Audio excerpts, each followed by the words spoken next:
Hello नमस्कार, मी doctor Pallavi निलेशपूरकर, तुमच्या दातांची डॉक्टर.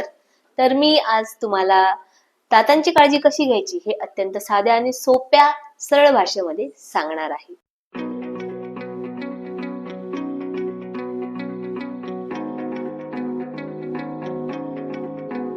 दात हा आपल्या जीवनाचा खरोखर फार महत्वाचा घटक आहे आणि ज्याला दात नाही त्याचं खाणं किती बिचारायचं हॅम्पर असतं हे आपल्या सगळ्यांनाच माहिती आहे.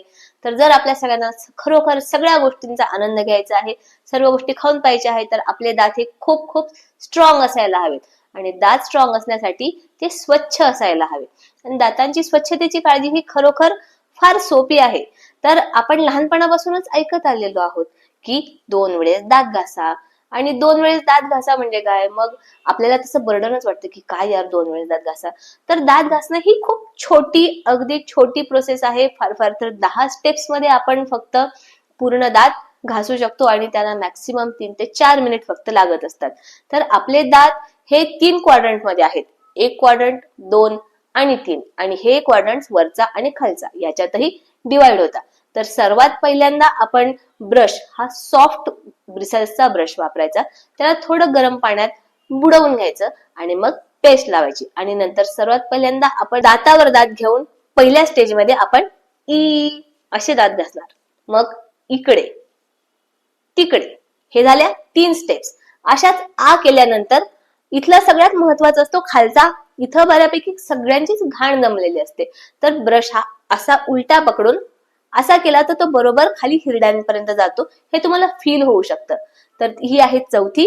मग इथे मागे आणि मागे याला पण 3 भाग आहेत. एक चावण्याचा, एक गालाकडचा, एक जिभेकडचा. तर ह्या तिघी भागांनाही तुमचा ब्रश टच व्हायला हवा. 5, 6, ठीक आहे.